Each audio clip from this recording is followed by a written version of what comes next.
আমরা যত ভাই এখানে এসছি প্যান্ডেলের ভিতরে বাইরে, আমাদের যত মা বোন ওখানে ভিতরে আছে, তারা সবাই একটা কথার উত্তর দিই, নিজের ইচ্ছায় আমি দুনিয়ায় এসেছি, কারো উপরে ভরসা করে নয়, ডিপেন্ড করে, আমি আমার নিজের ইচ্ছায় এসেছি।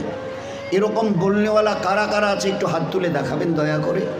আমরা পুরুষরা, আমাদের ওখানে পর্দার ভিতরের মা বোনেরা, আমি আমার নিজের ইচ্ছায় এসেছি, যেদিন আমার মন চাইবে আমি নিজের ইচ্ছায় যাব।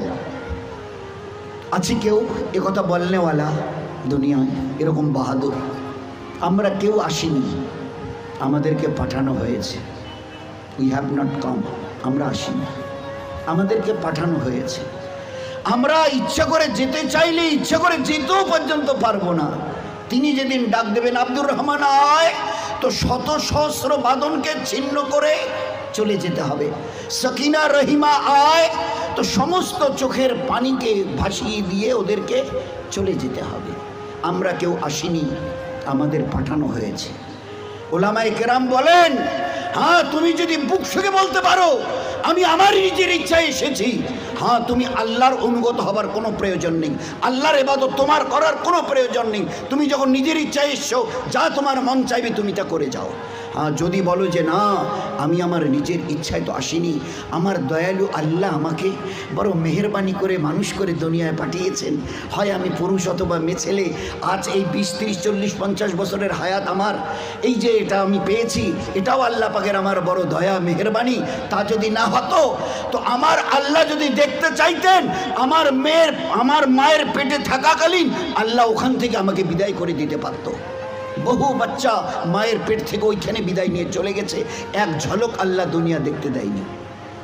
কি বলতে চাই যে আল্লাহ আমাদের সঙ্গে বড় দুর্ব্যবহার করেছে হায়াত দিয়ে।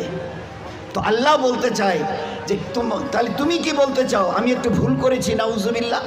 হায়াত দিয়ে, জওয়ানি দিয়ে, তাকত দিয়ে, ইচ্ছা যদি আমি করতাম না, মায়ের পেটে মোরা বাচ্চাকে তোমাকে বের হয়ে আসতে হতো, এক ঝলক দুনিয়া দেখতে পারতে না। এই জন্যে আমরা যারা সাথী পুরুষরা আছি, আমরা যারা পর্দার ভিতরে মা বোনেরা আছি, একটু আল্লাহকে চিনতে চেষ্টা করি। আমরা আসিনি, দয়া করে আল্লাহ পাঠিয়েছে। যেতে চাইলেও নিজের ইচ্ছায় যেতে পারবো না, আল্লাহ যেদিন ডাক দেবে যেতে হবে। আসা যাওয়া দুটোই যখন আল্লাহর ইচ্ছায়, তো মাঝখানের এই কটা দিন নিজের ইচ্ছায় চলে জীবনটাকে যেন বরবাদ না করি। দুনিয়ার জীবনও বরবাদ হবে, আখেরাতের জীবনও বরবাদ হবে। বরবাদের লাস্ট কথাটা হলো এই, তুমি আমার ইবাদতকে ছেড়ে দাও, দুটো জিনিস তোমাকে আমি দেব। এক, যতদিন দুনিয়ায় বেঁচে থাকবে, চাই পুরুষ হও অথবা মেয়ে ছেলে, আমার ইজ্জত জালালের কসম, দুনিয়ায় তোমার জীবন যাবে অশান্তির আগুনে জ্বলতে, মরণের পরে তোমার জীবন যাবে জাহান্নামের আগুনে জ্বলতে। না দুনিয়ায় শান্তি, না আখেরাতে। দুনিয়ায় তোমার যতদিন 100 বছরে যদি বেঁচে থাকো, দুনিয়ায় তোমার জীবন যাবে অশান্তির আগুনে জ্বলতে, মরণের পরে তোমার জীবন যাবে জাহান্নামের আগুনে জ্বলতে।